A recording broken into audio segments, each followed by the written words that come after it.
Bíblia para a Igreja. O livro de Jonas, com Paulo One. O profeta mimado. Jonas capítulo 4, de 6 a 9.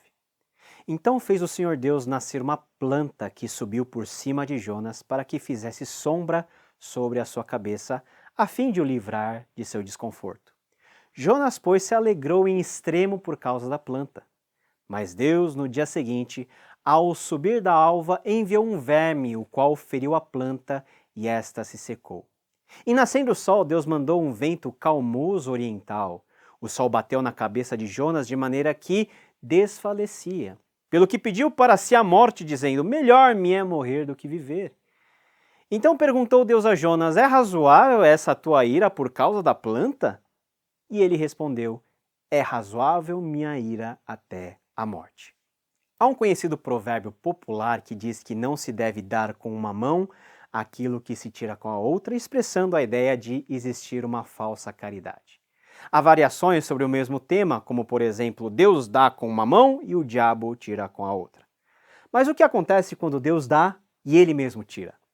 Aliás, a mais célebre oração de Jó, aquele que perdeu tudo o que tinha de um dia para o outro por causa da prova de sua fé, que Satanás propôs a Deus, consistiu justamente na frase: saí nu do ventre da minha mãe e nu partirei.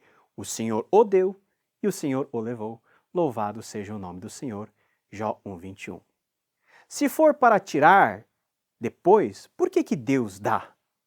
Não teria sido melhor ele não ter dado mesmo? Vemos o profeta Jonas sob a cabana que construíra para contemplar a sorte da grande cidade de Nínive.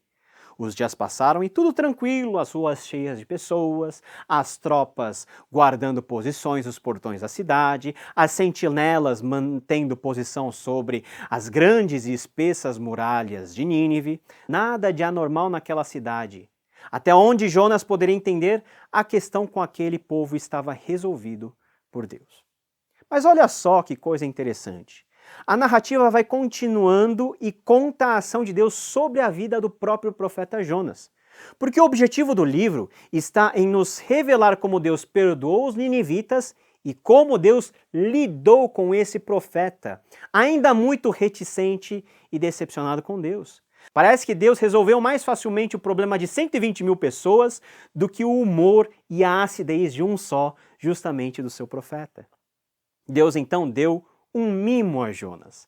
Na aridez e no calor que Jonas estava, o Senhor fez crescer uma planta que subiu por cima de Jonas para que fizesse sombra sobre a sua cabeça, a fim de o livrar do seu desconforto. Que planta era essa? A verdade é que ninguém sabe.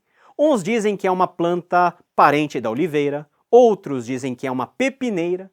Agostinho achava que era uma videira, Jerônimo achava que era uma aboboreira. Enfim, essa tal de Kikaion, planta, subiu e fez aquela sombra boa em Jonas. Mas por que Deus fez isso?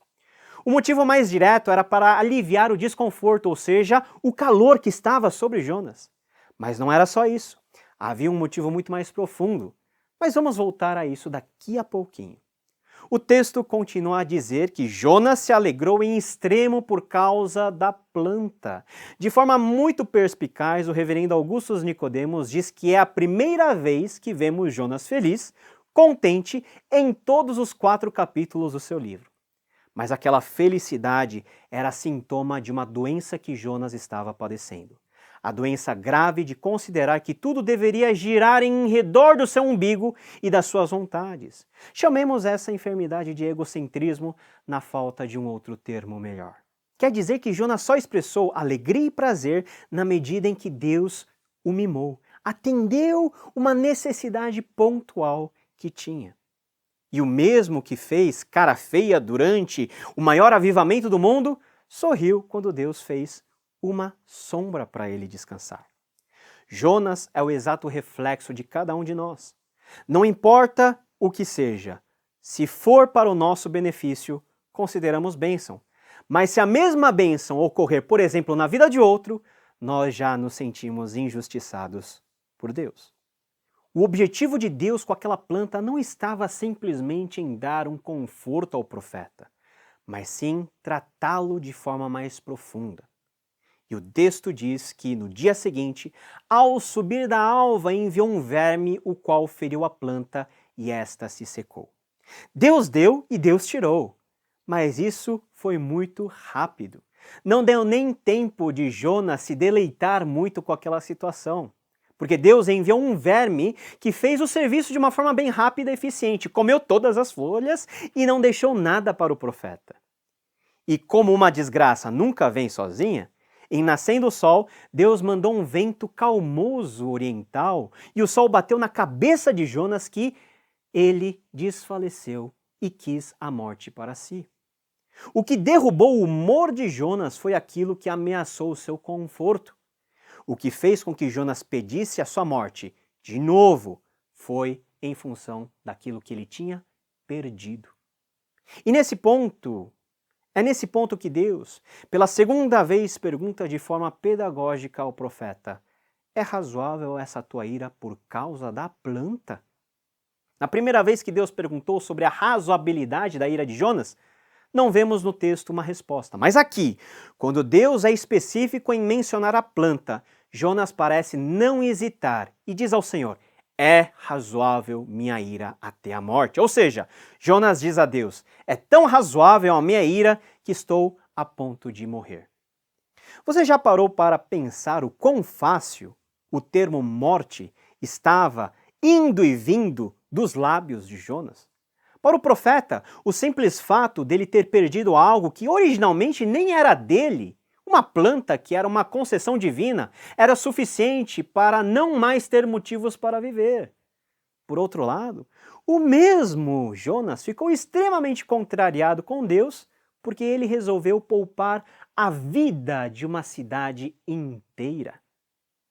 Significava a morte de mais de 120 mil pessoas e de todos os animais que estavam lá. Jonas era um profeta mimado.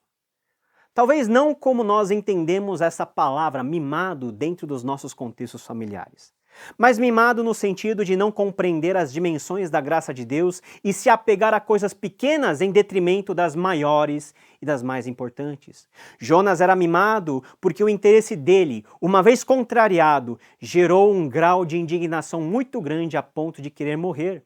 Mimado porque ele estava pensando mais nele do que no próximo e no que na boa vontade de Deus. Aquele que era para ser um modelo de homem de Deus, desprendido, altruísta, com um coração grande e generoso, se mostrou diante de Deus um sujeitinho mesquinho, que não suportava passar por aquilo que ele considerava a tal grande injustiça. A beleza do texto do profeta Jonas está nos detalhes pequenos. Olhe com mais atenção. Volte e leia comigo, por exemplo, a referência a um ser tão pequeno, mas importante. Deus enviou um verme, o qual feriu a planta e esta se secou.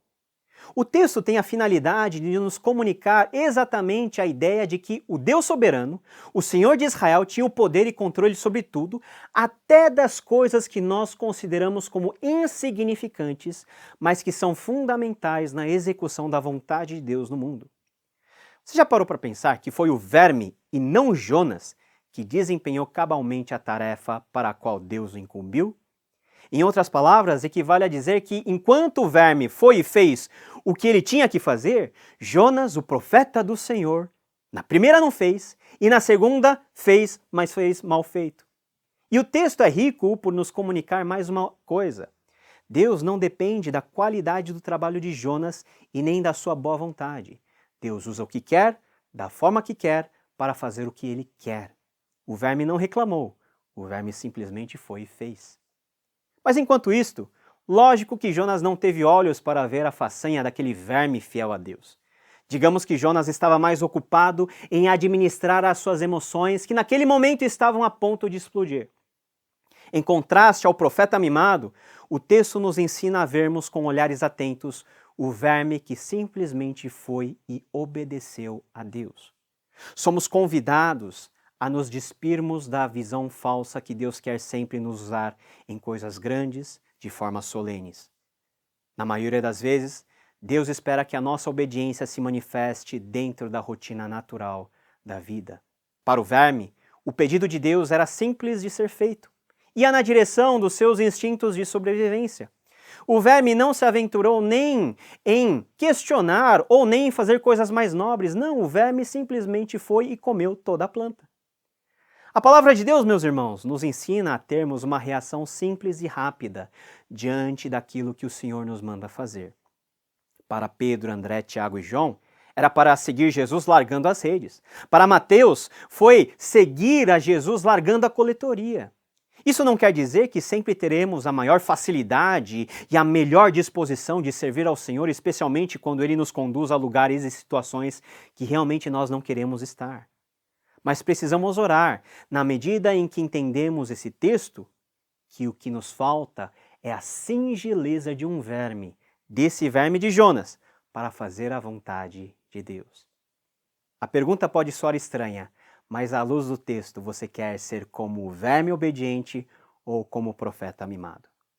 Nos vemos no próximo episódio, que será o último desta nossa série Jonas para a Igreja. Até lá!